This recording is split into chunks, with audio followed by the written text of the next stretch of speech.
Te dirán que no, pero no caigas, acabará bailando el niño que no baila y todo se enalza. No dirás más no, quitarás peso de la balanza. La mayor parte de la gente no muere por la edad, sino justo en el momento en el que dejan de soñar. Sigue soñando, llevas el mando del cambio y puedes pulsarlo. Sigue soñando, deja de andar por el barro de sus comentarios. Bórralos, como tú no hay dos. Busca en el amor el valor de soñar con él. Sigue soñando, sigue soñando, sigue soñando. Estamos visitando la iglesia San Francisco Javier en esta bella ciudad del norte de nuestra provincia de Santa Fe, la ciudad de San Javier, y nuestro primer contacto con un joven guía de esta ciudad. ¿Cómo estás, Lisandro? ¿Te podés presentar? ¿Qué tal? Sí, bueno, mi nombre es Lisandro, soy guía del Museo Histórico Parroquial y aparte coordinador del área de turismo de la Municipalidad de San Javier. Bueno, Lisandro, nosotros te agradecemos si vos nos ayudás a recorrer, a visualizar la historia desde este museo, que es la historia de tu ciudad, la historia de parte de nuestra provincia. Vale, perfecto, no hay problema, acompáñame. Lisandro, estamos en San Javier, una ciudad de más de 200 años. Sí, exactamente, tiene 272 años San Javier, el 4 de julio fue el cumpleaños, así que bueno, estuvimos de acto, después hice una pequeña celebración aquí en la comunidad, se realizan actividades aquí en la plaza, todo en honor a los 272 años de San Javier. Y bueno, estamos aquí en presencia del lugar más emblemático de la ciudad, que es la iglesia, ¿no? La iglesia que además de tener su antigüedad muy destacada, conserva en su museo toda la historia, se podría decir, de San Javier, este pueblo mocoví que ha pasado por distintas etapas. Exactamente, bueno, lo que podemos apreciar acá es una iglesia franciscana del año 1878, hecha en su totalidad por mocovíes, con material de aquí de la zona. A cargo de la construcción estaba el padre Hermete Costanzi, que era un misionero franciscano. Bueno, cuenta la historia que se había terminado toda la iglesia, se había terminado de construir la iglesia, pero se habían quedado sin madera para realizar lo que eran las aberturas. Así que tenían que viajar al norte para buscar esa madera, y resulta que un día uno de los mocovíes, que era el que vigilaba la frontera, sería, sobre el río, ve algo gigante que viene flotando, la cuestión que se acerca a ver qué era eso gigante, y era un tronco inmenso, dice, así que lo retiran. Con ese tronco hacen todas las aberturas de la iglesia, y ellos decían que Dios le había mandado ese tronco para poder terminar su casa. Pero bueno, esa es una de las historias de aquí de la iglesia. Y bueno, si queríamos pasando, sí, esta iglesia es uno de los edificios más emblemáticos de acá de San Javier. Se ha nombrado Patrimonio Histórico Provincial. Bueno, es una iglesia que tiene unos 35 metros de largo, son 3 naves. La nave central tiene en el fondo un retablo que está hecho por los mocovíes en pino blanco. Es del año 1880 ese retablo. Después, bueno, viene un dorador a la hoja de la ciudad de Santa Fe y se encargó de hacer el trabajo fino, por llamarlo de alguna forma. Pero todo lo que es la talla en madera es toda mocoví. Y bueno, en ese retablo tenemos a la izquierda la Virgen de la Merced, que es la segunda patrona de San Javier, es la Virgen que está de blanco allá arriba. Después tenemos el Sagrado Corazón, en el centro arriba, a la derecha arriba está San Francisco de Asís, a la derecha abajo está San Roque, le sigue la Virgen Inmaculada, en el centro tenemos un San Francisco Javier, que es el patrono de San Javier, talla mocoví de aproximadamente 250 años, también es una talla que fue realizada a imagen y semejanza de los mocovíes, ¿no? Después, bueno, al lado de él tenemos a San José y al lado de San José a San Antonio. Yo te quería contar que, bueno, ese San Francisco Javier es el que se saca en las procesiones náuticas que se realizan. San Javier conserva la costumbre de realizar las procesiones a su santo patrono ya desde hace 250 años de antigüedad. Si bien fueron cambiando las modalidades, pero se conserva esa tradición. y hace 25 años que las estamos haciendo una procesión náutica. Se hace una novena previamente, o sea, 9 días antes del Día del Santo Patrono, que es el 3 de diciembre. El 3 de diciembre, bueno, se lo trae acá a la iglesia, se hace una bendición de autos y de diferentes tipos de movilidades en realidad. Después se lo lleva a un barrio que se llama San Francisco Javier, ahí se hace una pequeña festividad hasta las 2 de la tarde aproximadamente, y de ahí se lo lleva hasta la largada de la procesión, que son por río aproximadamente 8 kilómetros. Y bueno, es un mundo de gente, el santo es acompañado por muchísimas lanchas, por canoas, por gente nadando. La verdad que es una procesión impresionante y cada vez viene más gente, se ha hecho conocida y cada vez vienen más personas a disfrutar de lo que es la festividad. Después... Asqueado, nublado, gris, deshecho, pero recuerda, tu mejor versión llevará una medalla en el pecho.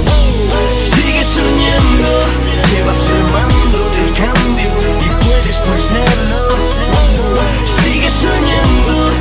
Bueno, el museo actualmente cuenta con 3 salas.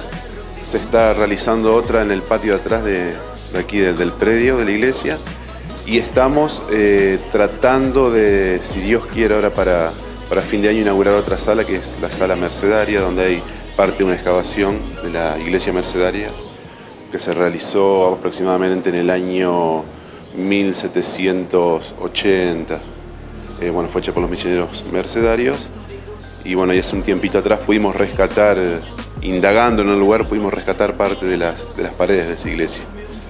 Así que bueno, te invito a pasar, vamos a empezar por la primera sala. Vamos. Vamos a ingresar a lo que es la sala de arqueología originaria. Esta sala cuenta con alfarería de los diferentes pueblos originarios que habitaron acá en la zona. La mayoría de las piezas se le ha realizado el proceso de carbono 14, que es un proceso químico para datar la edad aproximada de los objetos. Y bueno, y todos estos objetos se han encontrado en zona de isla mayormente, generalmente siempre cerca del río. Cuando el río crece y después baja, va limpiando la orilla y bueno, se han encontrado muchísimas piezas. Bueno, mira, esta pieza que tenemos acá se llama vaso campana. Esa pieza la utilizaban para los rituales, tiene 1800 años de antigüedad. Lo que no se sabe de esta pieza si es que fue realizada acá o si fue traída por medio del comercio cuando estaban los jesuitas, porque entre las diferentes misiones jesuitas se comercializaba mediante el trueque, así que tranquilamente puede haber venido por medio del comercio. Yo te digo esto porque no se ha encontrado otra pieza similar. Pero bueno, esta era una pieza ya de arcilla cocinada, era una pieza cerrada, se le ponía brasas en el interior, se le agregaba diferentes tipos de yuyos y el chamán realizaba todo lo que era el ritual alrededor de la pieza. Esta tiene 1800 años de antigüedad aproximadamente. Ahora seguimos acá en esta vitrina, hay alfarería de 800 años de antigüedad. Esta silla es alfarería Chanatimbú. Los Chanatimbú generalmente habitaban sobre el río, mejor dicho. Y bueno, lo que podemos ver representado en la alfarería son muchos animales de la zona, muchas cabezas de loro, guacamayo en realidad, no loros. Tenemos jaguares. Este es un vaso campana también se utilizaba para los ritos, pero ese se utilizaba para un rito diferente. Por ejemplo, cuando alguien fallecía, dice que se le colocaba esa pieza en el pecho al difunto, el alma abandonaba el cuerpo y quedaba encerrado ahí dentro de la pieza. Cuando no había nadie alrededor, recién el espíritu se iba donde se tenía que ir, si no, quedaba encerrado dentro de la pieza. Bueno, tenemos, como les decía, cabezas de guacamayos. Tenemos imágenes duales porque mezclan las figuras. Por ejemplo, si ustedes prestan atención a esa, tiene el pico de un ave y la cabeza de otro animal. Puede ser una comadreja, un lemur, no sabemos bien qué es.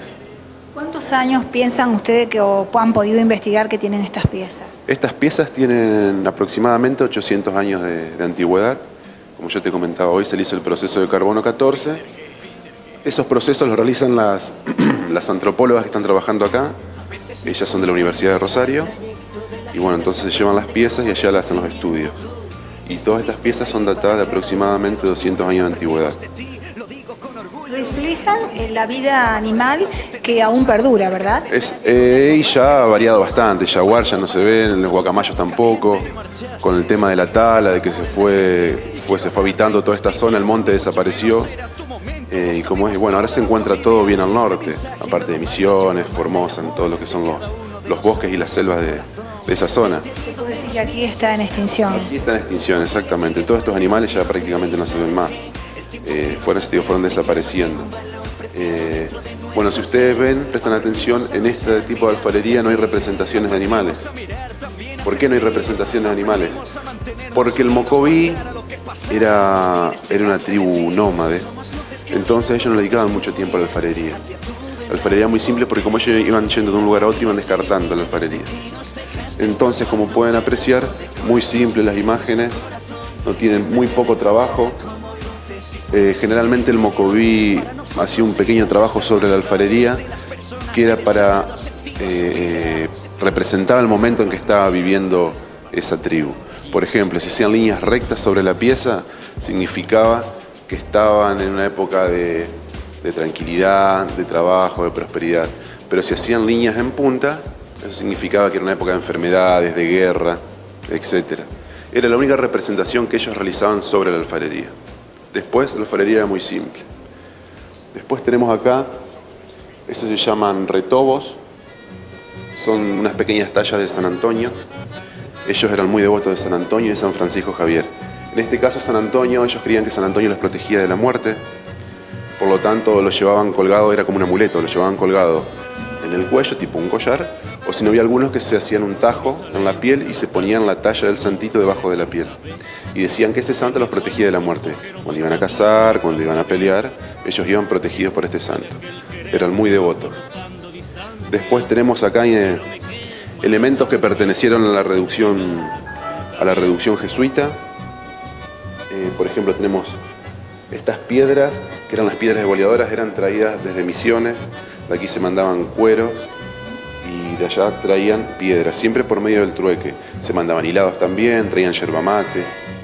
Eso fue una de las la yerba mate fue muy importante acá porque fue lo que sacó por ahí al aborigen de la borrachera y hizo que el aborigen empiece a trabajar. Como antes vivían todo el tiempo borracho, le costaba ir a trabajar. No tenía energía, exactamente. Pero bueno, Florian Pauque, que fue un misionero jesuita que estuvo acá, bueno, lo fue instruyendo en el trabajo, bueno, y el premio era yerba mate. Entonces los mocovíes, después de trabajar, tomaban todo el tiempo yerba mate y al otro día estaban como nuevos para seguir con las tareas.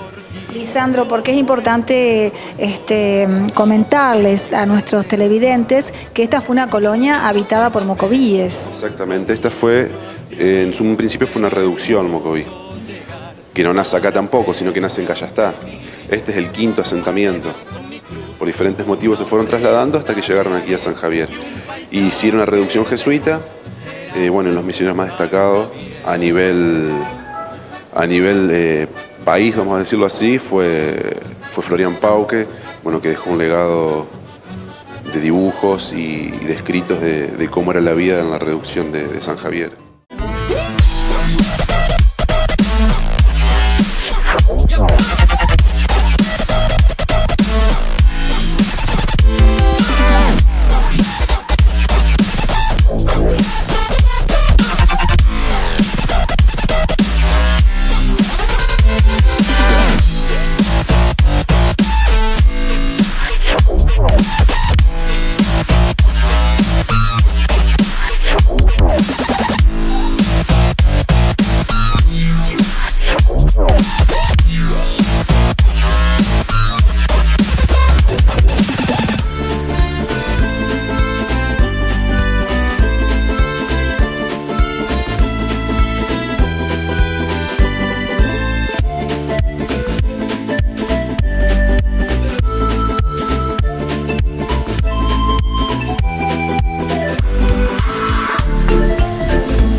participación, igualdad, consenso, inclusión, debate, educación.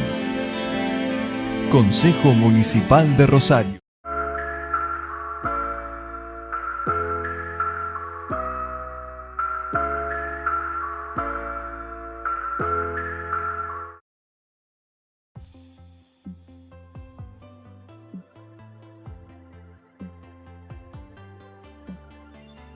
La alfarería que podemos observar en esta vitrina fue realizada por los mocovíes, pero era una alfarería que se realizaba con diferentes tipos de arcilla sacada del río, después se la mezclaba con tierra greda, se le ponía, hacían un talco con caracoles y con cucharitas del río, eso se mezclaba todo, se hacía una masa, se armaba la pieza, esa pieza quedaba 2 o 3 semanas a la sombra secándose, una vez que estaba bien seca, se hacía un fuego, ese fuego se abría, cuando había mucha brasa ya se abría ese fuego, se colocaba la pieza adentro y dejaban que se cocine. Después de 2 o 3 días, cuando la pieza estaba bien fría, la retiraban. Eso lo hacían para que le dé más dureza a la pieza y que no se quiebre, porque en este tipo de alfarería, de vasijas, transportaban lo que era el agua y los granos. Entonces, como iba por ahí en el lomo de los caballos o de los bueyes, el mismo andar del animal, con el golpe se quebraban las vasijas. Esto lo hacían para que tenga más resistencia. Después allá tenemos lo que son morteros. Estos son unos morteros hechos en madera. Se cortaba un tronco con el hacha, se le hacía un pequeño agujero en el centro y se le colocaba brasa. Esa brasa iba quemando el tronco y se le hacía las veces que sean necesarias hasta dar la profundidad que ellos deseaban. Una vez que estaba a la profundidad que ellos querían, se le pasaba con una cucharita de río y limpiaban bien el tronco, lo emparejaban. Y este lo utilizaban para moler lo que eran los granos. Maíz, semillas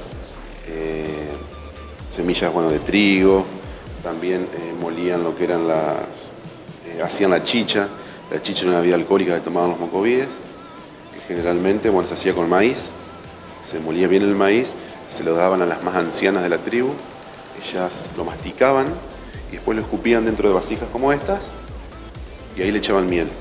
Eso lo tapaban, lo dejaban un tiempo cerrado, se fermentaba y después cuando colaban, el líquido que saliera era alcohol y eso bebían los mocovíes, por eso se emborrachaban. La famosa chicha. Con la semilla de algarrobo dicen que era más dulce, era el mismo proceso, pero más dulce. Después también utilizaban, hay unos dibujos de Pau que cuenta en su libro, que también utilizaban unos que eran muy parecidos a estos morteros y cazaban langostas. Con esas langostas las molían y hacían tipo una manteca. Cuando el mocoví se iba de viaje, llevaba el charque, cuando tenían hambre sacaban el charque, le pasaban esa manteca de langostas y eso lo ingerían. Esa era la comida del mocoví cuando se iba de viaje. Lisandro, vos decías que la comunidad mocoví era nómade. Sí. ¿Se tiene conocimiento de qué permanencia tuvieron ellos aquí en este lugar, en San Javier? Y mira, ellos vienen avanzando desde el norte, ellos pertenecían a la nación guaycurúes. Los guaycurúes eran los tobas, los abipones y los mocovíes. Ellos vienen avanzando desde el norte, van desplazando a los chanatimbú, que era otra nación de aborígenes. Y ellos llegan a Santa Fe. En Santa Fe ya estaban los españoles, tenían su ganado en corrales, entonces el mocoví llega a Santa Fe. Al ver que tenían todo servido, empiezan a matar a los animales los españoles, no se meten más al monte a cazar, porque ellos eran cazadores, directamente se quedan ahí.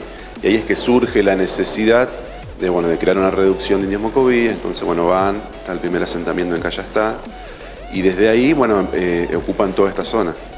Desde esa época ya que llegan a Santa Fe, que es aproximadamente el año 1742 que llegan a Santa Fe, desde ese momento empiezan a ocupar toda esta zona. Se van trasladando, siempre como es dentro de lo que era la reducción de indios mocovíes. Había mocovíes salvajes también, por supuesto. Pero desde a partir de ese momento, ellos ya están esparcidos por toda esta zona, junto con los tobas y con los abipones. Después el mocoví queda más en esta zona y más al norte, en la parte de Chaco, Formosa, ahí quedan los tobas y los abipones. Ellos se encuentran más en ese lugar. Bueno, vamos a seguir recorriendo el museo. Dale.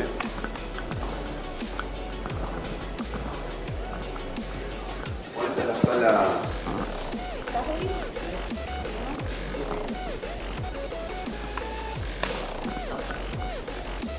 Bueno, esta es la sala jesuita y mercedaria.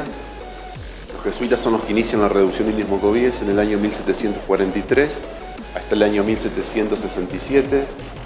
Como yo te contaba hoy, bueno, San Javier por diferentes motivos se fue trasladando hasta llegar definitivamente acá aproximadamente en el año 1751-52. Llega acá, queda acá sentado definitivamente. Y bueno, podemos observar estas láminas que son unas réplicas del dibujo de Pauque que se editó en el año 1942. Lo que era la reducción de indios mocovíes, construcciones típicas, la iglesia, el cementerio al lado, la casa de los misioneros, talleres, comedores, la huerta siempre cerca del río para facilitar su riego, la plaza frente a la iglesia, la casa de los aborígenes, todo alrededor de la plaza. Generalmente en las esquinas se encontraban los caciques, cantidades de corrales, siempre cerca del monte, porque entraban al monte a cazar y bueno, lo que podían traer vivo lo dejaban dentro de corrales. Después esto, por ejemplo, es la visita del gobernador, y generalmente cuando se hacía, o había la visita de alguien, o se hacía la procesión del santo patrono, los mocovíes realizaban paradas militares. Te sigo contando. Aquí en el centro de la lámina podemos ver una parada militar realizada por los mocovíes. Generalmente cuando alguien venía de visita, cuando se realizaba la procesión del santo patrono, los mocovíes se vestían de soldados españoles, se montaban a sus caballos y hacían actividades en honor al fundador de la Orden de los Jesuitas, que era Ignacio de Loyola, que él era un jefe de caballería del ejército español. Y él fue el que, bueno, después de convertirse y dedicarle su vida a Dios, esa disciplina él la inculcó dentro de lo que era la Orden de los Jesuitas. Y bueno, en todas las reducciones se practicaban ese tipo de paradas militares. Entonces esto lo hacían debido a que él se lo heredó a los jesuitas y los jesuitas se los pasaron a los mocovíes. Siempre realizaban, ya te digo, cada vez que se realizaba la procesión del santo patrono, siempre se hacían con paradas militares. Acá tenemos otras imágenes. O sea, se mezclaban las costumbres, ¿no? Se mezclaban las costumbres, exactamente. Sí, tal cual. Tenés esta imagen, acá tenés esta otra, que son dibujos del libro de Florian Pauque, que muestran cómo se vestían los aborígenes mocovíes, los soldados españoles, y realizaban toda la procesión a caballo. Después tenemos otras láminas.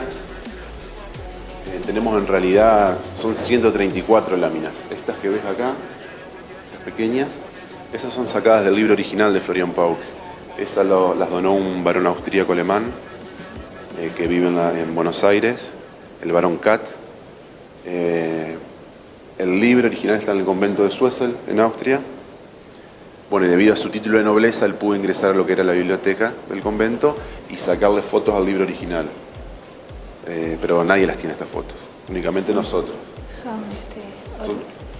Son originales y son exclusivas de ustedes. Exactamente, sí, son 134 fotos que, bueno, si Dios quiere, para fin de año vamos a estar inaugurando la nueva sala y donde van a estar exhibidas todas las fotos del libro de Pauque. Bueno, acá estas fotos muestran un poco de cómo era la reducción. Por ejemplo, los chicos en verano cómo se tiraban del árbol al río para refrescarse, diferentes especies de animales, más que nada de aves. Esto muestra cuando Pauque estuvo en Córdoba, por la sierra. Bueno, muestra lo que es al tigre. Una culebra acuática. Después acá tenemos diferentes tipos de aves también, que hay garzas y demás, aves acuáticas. Cómo el mocoví cazaba a los caballos salvajes, cómo los acorralaba con boleadoras y los encerraban, después los domesticaban.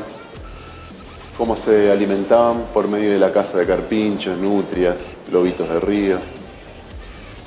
Después, bueno, esta lámina muestra un poco el proceso productivo, cómo araban la tierra. Luego de sembrarla, la alisaban con unas ramas con espinas. Después, por ejemplo, que hacía el trigo, cortaban ese trigo y lo ponían dentro de corrales, ponían a los caballos a que apisonen todo. Una vez que estaba todo apisonado, entraban las mujeres a esos corrales y separaban el grano de lo que no servía. El grano separado se lo guardaba dentro de unos cueros de animales, de vacas, y utilizaban tipo silo, ¿viste?, para conservarlo. Después lo utilizaban para su propio consumo y el resto lo comercializaban. Todo el proceso productivo resumido en un dibujo. En esta sala, Lisandro, tenemos el arte religioso en su más pura manifestación, ¿no? Sí, Por sí. ejemplo, la imagen que está tomando el camarógrafo. Sí, de Ignacio de Loyola, que es el fundador de la Orden de los Jesuitas, junto a San Francisco Javier y otros más, crean esa orden que en realidad nace como un ejército para proteger al Papa. Y después, debido a que cada vez ingresaban más ex militares, generalmente eran ex militares los que ingresaban, salen a evangelizar por todo el mundo. Y nosotros acá, voy a mostrar esto, es un relicario, está hecho en madera, el corazón de un algarrobo hecho por un artesano mocoví. Y dentro del relicario hay unas pequeñas reliquias de San Francisco Javier. San Francisco Javier es el patrono de San Javier. Fue adoptado como patrono por los misioneros jesuitas. San Francisco Javier nunca vino a evangelizar acá. Él falleció 300 años antes de que esto exista. Pero hace un par de años atrás, el Papa dio la orden de cortarle la mano derecha a San Francisco Javier y repartir astillitas de huesos por la mayoría de las iglesias que lleven su nombre. Y nosotros tenemos en estas reliquias unas pequeñas astillitas de hueso de su mano. Él es el patrón aquí de San Javier. Él estuvo evangelizando mucho en lo que fue Japón, en la India, ya era considerado un santo en vida. Después, cuando estaba por ingresar a China, en una isla que se llama San John, él agarra una pulmonía y muere. Después de un año de viajar en un barco mercante holandés, llega a Goa, que es una isla de la India. Y cuando abren el ataúd para enterrarlo, el cuerpo estaba como dormido, no se había echado a perder, estaba incorrupto, como se dice. Así que le hicieron un santuario y todo, ahí está la iglesia y demás de él. Y como te contaba anteriormente, se dio la orden de cortar la mano y repartir astillitas de hueso por todos lados. Y la mano quedó en el Vaticano, el resto de la mano quedó en el Vaticano, esa reliquia.